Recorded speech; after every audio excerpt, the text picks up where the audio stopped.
ناظرین اکرام السلام علیکم۔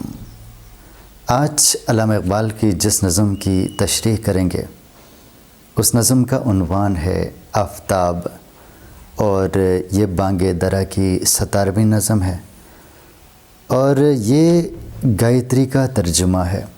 اس میں لکھا ہوا ہے ترجمہ گایتری، اور گایتری ہندوؤں کی مقدس کتاب رگ وید میں شامل ایک منتر یا ایک دعا ہے جس میں سورج کو خطاب کیا گیا ہے، اور متشرحین کے مطابق یہاں پہ آفتاب مجازی معنوں میں ہے، اصل میں اللہ کو یہاں پہ خطاب کیا گیا ہے۔ آگے بڑھتے ہیں۔ کہتا ہے کہ اے آفتاب روح و روان جہاں ہے تو، شیرازۂ بند دفتر کون و مکاں ہے تو۔ آفتاب، سورج، روح و رواں یعنی زندگی کا انحصار جس پر ہو، زندگی کا دار و مدار، اور شیرازہ بند کائنات کا جو شیرازہ ہے، ٹکڑے ہیں، حصے ہیں، ان کو بند کرنے والا، ان کا انتظام کرنے والا۔ کون و مکان یعنی کائنات کے مختلف حصے۔ کہتا ہے اے آفتاب روح و روان جہاں ہے تو، کہتا ہے اے سورج، اس جہاں میں جو زندگی کا دار و مدار ہے، زندگی کا انحصار ہے، وہ تم ہی ہو، یعنی تمہاری وجہ سے زندگی کا دار و مدار ہے، زندگی کا انحصار ہے۔ شیرازۂ بند دفتر کون و مکاں ہے تو، کہتا ہے زندگی کائنات میں جتنے بھی کائنات کے حصے ہیں، کائنات کے ٹکڑے ہیں اور کائنات کے مختلف رنگ ہیں، ان کا انتظام درست کرنا صرف اور صرف آپ کا کام ہے۔ آپ کی وجہ سے کائنات کا شیرازہ آپس میں جڑا ہوا ہے، کائنات جو ہے، کائنات کا انتظام درست ہو چکا ہے۔ مطلب یہ ہے کہ اے سورج، آپ ہی اس کائنات کے نظام کو ٹھیک کرتے ہو، اس کو درست رکھتے ہو، درست سمت میں چلاتے ہو۔ باعث ہے تو وجود و عدم کی نمود کا، ہے سبز تیرے دم سے چمن ہست و بود کا۔ باعث ہے، وجہ ہے، اور وجود و عدم زندگی اور موت، نمود نمائش، ظاہر ہونا۔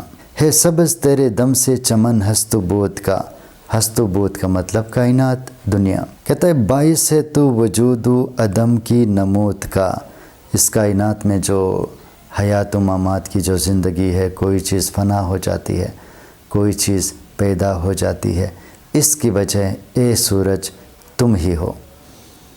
ہے سبز تیرے دم سے چمن ہست و بود کا، اے سورج، اے آفتاب، تیری وجہ سے کائنات کا جو چمن ہے اس میں تر و تازگی ہے۔ کائنات کا چمن اے سورج تمہاری وجہ سے آباد ہے۔ قائم یہ ان سروں کا تماشا تجھ ہی سے ہے، ہر شے میں زندگی کا تقاضا تجھ ہی سے ہے۔ اچھا، عنصر ویسے بنیاد کو کہتے ہیں، اور یہ دنیا جن چیزوں سے بنی ہے ان کو بھی عناصر کہتے ہیں۔ جیسے پانی ایک عنصر ہے، جیسے مٹی ایک عنصر ہے، جیسے ہوا ایک عنصر ہے، جیسے روشنی ایک عنصر ہے، تو ان عناصر سے مل کر دنیا کی ہر چیز بنتی ہے۔ اچھا، قائم یہ عنصروں کا تماشا تجھ ہی سے ہے۔ کہتا ہے اس دنیا میں جو عناصر ہیں ان کے درمیان جو ٹکراؤ ہوتا ہے، ان عناصر کے سے جو دنیا بنتی ہے، زندگی بنتی ہے، یہ صرف اور صرف تمہاری وجہ سے، تم ان کا تماشا کرتے ہو، یعنی تمہاری وجہ سے یہ عناصر آپس میں ایک ہو جاتے ہیں، پھر زندگی قائم ہو جاتی ہے۔ ہر شے میں زندگی کا تقاضا تجھی سے ہے، اے سورج، اس دنیا میں جس چیز کی بھی زندگی ہے اس کی اہلیت تمہاری وجہ سے ہے، یعنی اگر تم نہ ہو تو پھر دنیا میں زندگی بھی نہ ہوگی۔ تقاضا ضرورت کو بھی کہتے ہیں، تقاضا اہلیت کو بھی کہتے ہیں۔ ہر شے کو تیری جلوہ گری سے ثبات ہے، تیرا یہ سوز و ساز سراپے حیات ہے۔ اچھا، جلوہ گری ظاہر ہونے کی کیفیت یا جلوہ دکھانے کی جگہ، ثبات قرار کو کہتے ہیں اور زندگی کو بھی کہتے ہیں۔ تیرا یہ سوز و ساز جلنے اور تپش کی کیفیت، گرمی کی کیفیت، سراپا سر سے پاؤں تک یعنی مکمل طور پر حیات ہے، زندگی ہے۔ کہتا ہے ہر شے کو تیری جلوہ گری سے ثبات ہے، اے سورج تم جو جلوے دکھاتے ہو، تمہارے اظہار سے، تمہارے نظارے سے، تمہارے جلوے سے ہر چیز کو زندگی ملتی ہے، چاہے وہ انسان ہے، چاہے وہ پودا ہے، چاہے وہ گھاس ہے، جو کچھ بھی اس دنیا میں ہے، ہر چیز کی زندگی تیرے اظہار سے ہے، تیرے سامنے آنے سے ہے، تیری جلوہ گری سے ہے۔ تیرا یہ سوز و ساز سراپے حیات ہے، اور تم جو جلتے ہو، تم جو حرارت پیدا کرتے ہو، تمہارا جلنا، تمہارا حرارت پیدا کرنا ہی زندگی کا سبب بنتا ہے۔ جیسا کہ ہم جانتے ہیں کہ تھوڑا سا میں آپ کو بتا دوں کہ دنیا کی جو ہر چیز ہے وہ سورج کی وجہ سے قائم ہے۔ اگر سورج نہ ہو تو کہتے ہیں کہ دنیا میں تمام جو زمین پر پانی ہے وہ برف بن جائے گا، اور یہ جو روشنیاں ہیں تمام کے تمام اندھیرے میں تبدیل ہو جائیں گی، یعنی زمین پر صرف اندھیرا ہوگا اور برف ہوگی، اس کے علاوہ کچھ بھی نہیں رہے گا۔ یہ جو چاند کا چمکنا ہے، یہ جو دن کے وقت کا طلوع ہونا ہے، یہ اللہ تعالیٰ نے سورج کی وجہ سے، سورج کے نظام کو اس کے لیے سبب بنا دیا ہے کہ سورج کی وجہ سے کائنات میں، دنیا میں یہ دن آ جاتا ہے، رات آ جاتی ہے۔ اچھا، اور دوسری بات یہ ہے کہ جس طرح کہتا ہے کہ سورج کا جلنا، اس کی تپش، اس کی گرمی سے ہی زندگی بنتی ہے۔ یہ تمام پھل جو پک جاتے ہیں، یہ تمام جو فصلیں تیار ہوتی ہیں، یہ صرف اور صرف سورج کی گرمی کی وجہ سے، سورج کی حرارت کی وجہ سے۔ اگر سورج کی حرارت نہ ہو تو پھر یہ تمام چیزیں جو ہے نا سوکھ جائیں گی، ختم ہو جائیں گی۔ یہاں تک کہ جو بارش ہوتی ہے وہ بھی سورج کی وجہ سے، کہ سورج کی حرارت کی وجہ سے پانی میں سے بخارات اٹھتے ہیں، پھر وہ بادل بن جاتے ہیں، پھر وہ برستے ہیں۔ وہ آفتاب جس سے زمانے میں نور ہے، دل ہے، خرد ہے، روح رواں ہے، شعور ہے۔ یہاں پہ نور روشنی کو کہتے ہیں، خرد عقل کو کہتے ہیں، اور روح رواں زندگی کے انحصار کو کہتے ہیں، زندگی کو کہتے ہیں، شعور سمجھ بوجھ کو کہتے ہیں۔ کہتا ہے کہ آفتاب ہی کی وجہ سے، سورج کی وجہ سے پورے زمانے میں، پوری دنیا میں نور پھیلتا ہے، روشنی پھیلتی ہے، اور اسی وجہ سے انسان کی زندگی قائم ہے۔ ظاہر ہے دل بھی اس کی وجہ سے، عقل بھی اس کی وجہ سے ہے، روح رواں بھی یہی ہے، اور سمجھ بوجھ بھی سورج کی وجہ سے۔ اے آفتاب ہم کو ضیائے شعور دے، چشم خرد کو اپنی تجلی سے نور دے۔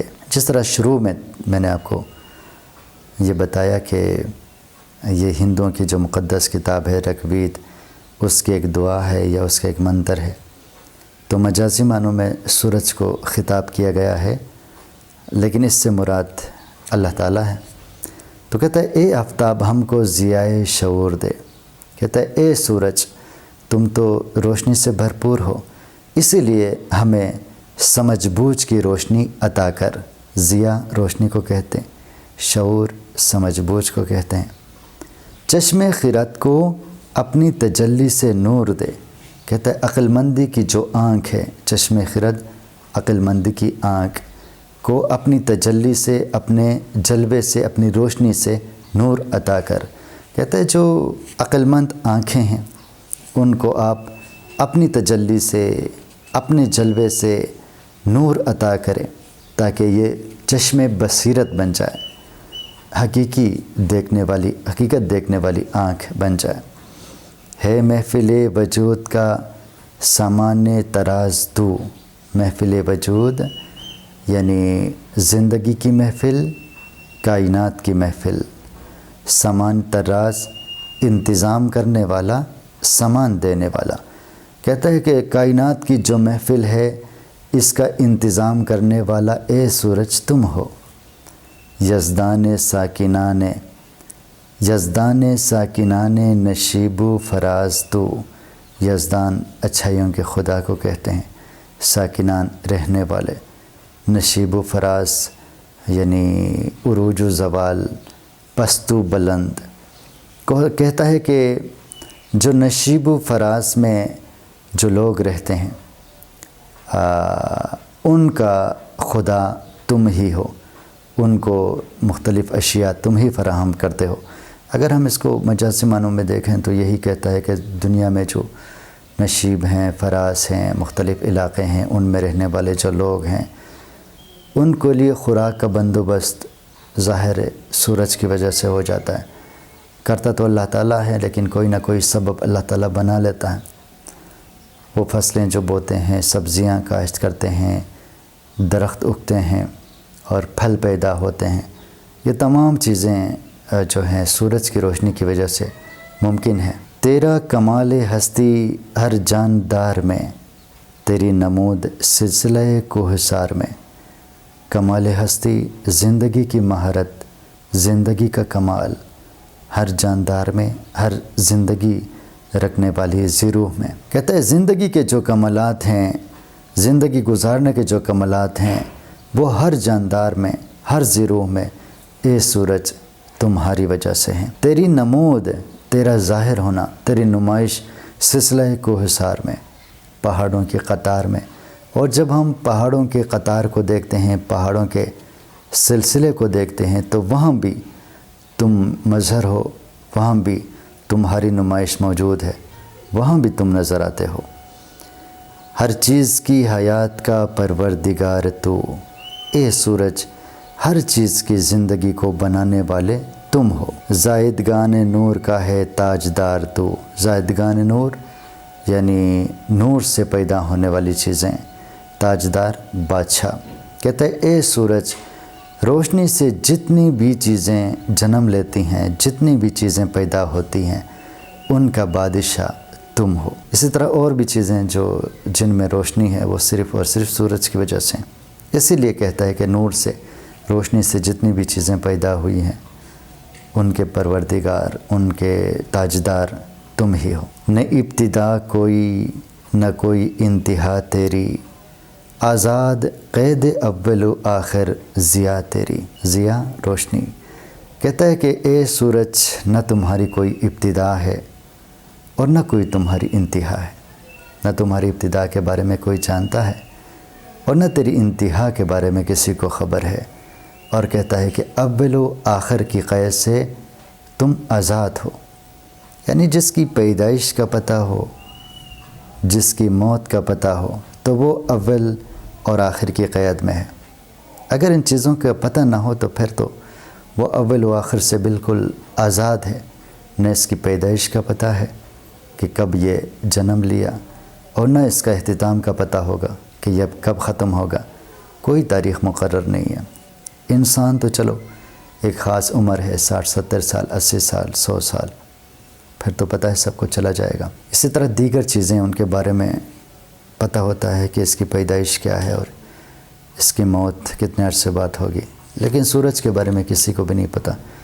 اس لیے کہتا ہے کہ آپ جو ہے اول و آخر کی قید سے مکمل طور پر تیری روشنی جو ہے وہ آزاد ہے۔ تو ناظرین اکرام، آج ہم نے آفتاب نظم کی تشریح کی ہے، اور جس طرح میں نے آپ کو بتایا کہ یہ گایتری کا ترجمہ ہے اور سورج کے جو جلوے ہیں ان کو سامنے لانے کی سعی کی گئی ہے، تو انشاءاللہ دوبارہ حاضر ہوں گے۔ ویڈیو دیکھنے کے لیے بہت شکریہ۔ اللہ حافظ۔